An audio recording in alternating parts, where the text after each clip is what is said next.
ఒకే stage పై మంత్రి Lokesh, YCP MLC.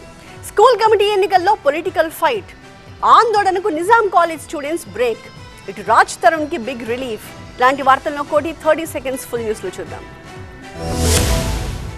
మంగళగిరిలో నిర్మించిన పద్మశాలి కళ్యాణ మండపం ప్రారంభోత్సవంలో మంత్రి నారా లోకేష్, వైసీపీ ఎమ్మెల్సీ మురుగుడు హనుమంతరావు ఒకే వేదికను పంచుకోవడం హాట్ టాపిక్ గా మారింది. పార్టీలకు అతీతంగా మంగళగిరి అభివృద్ధికి కృషి చేస్తామన్నారు మంత్రి నారా లోకేష్. 4.5 ఏళ్ల పాటు పేదరికం లేని మంగళగిరి కోసం మాట్లాడదాం, పోరాడదామని, ఎన్నికల సమయంలో చివరి 3 నెలలు మాత్రమే యుద్ధం చేసుకుందామని పిలుపునిచ్చారు.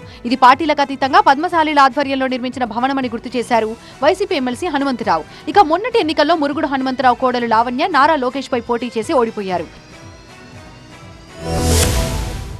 కృష్ణా జిల్లా అవనిగడ్డ అభివృద్ధిపై ప్రత్యేక దృష్టి పెట్టారు ఎమ్మెల్యే మండలి బుద్ధాప్రసాద్. అవనిగడ్డ గాంధీ క్షేత్రంలో ఎమ్మెల్యే మండలి బుద్ధాప్రసాద్ ఆధ్వర్యంలో అఖిలపక్ష సమావేశం నిర్వహించారు. ఈ సమావేశానికి వివిధ పార్టీల నేతలు హాజరు కాగా అవనిగడ్డ నియోజకవర్గ అభివృద్ధిపై చర్చించారు. అందరి సమస్యలు పరిష్కరించేలా న్యాయం చేస్తామనే భరోసా ఇవ్వడానికే అవనిగడ్డలో అఖిలపక్ష సమావేశం ఏర్పాటు చేశామన్నారు ఎమ్మెల్యే బుద్ధాప్రసాద్. గత ప్రభుత్వ అసమర్థ పాలనతో ఏ రంగంలోనూ పురోగతి లేకుండా పోయిందన్నారు. ఈ క్రమంలోనే ఇకపై సక్రమ, చట్టబద్ధమైన పరిపాలన సాగేలా రూల్ ఆఫ్ లా అమలయ్యేలా అధికారులు వ్యవహరించాలని సూచించారు మండలి బుద్ధాప్రసాద్.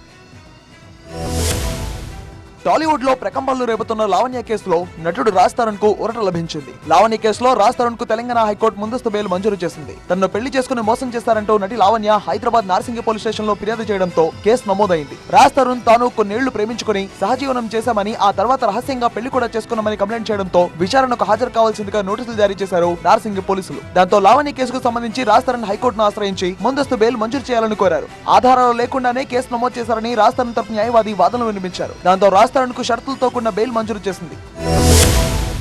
ఈవ్ టీజింగ్ కేసెస్ ఎక్కువగా నమోదయ్యే హాట్ స్పాట్స్ పై స్పెషల్ ఫోకస్ పెట్టాలని, ఇంటెన్సివ్ అవగాహన కార్యక్రమాలను ప్రారంభించాలని అధికారులను ఆదేశించారు women safety DG Shikha Goyal. She teams పై శిఖా గోయల్ సమీక్ష నిర్వహించగా తెలంగాణలోని 31 జిల్లాల నుంచి 300 మంది అధికారులు, సిబ్బంది హాజరయ్యారు. ఈ సందర్భంగా తెలంగాణ వ్యాప్తంగా 331 షీ టీమ్స్ ఉన్నాయని వెల్లడించారు. ఈ బృందాలు ఎప్పటికప్పుడు యాక్టివ్ గా ఉండి టెక్నాలజీ సాయంతో బహిరంగ ప్రదేశాల్లోని పరిస్థితులను పర్యవేక్షిస్తున్నాయని చెప్పారు. విమెన్ సేఫ్టీ వింగ్ ప్రభావం, కార్యకలాపాలను షీ టీమ్ మాడ్యూల్ ద్వారా పరిశీలిస్తున్నట్టు వివరించారు. ఈ క్రమంలోనే ఆపదలో ఉన్న మహిళలకి షీ టీమ్స్ వేగంగా సాయం అందిస్తున్నాయని తెలిపారు.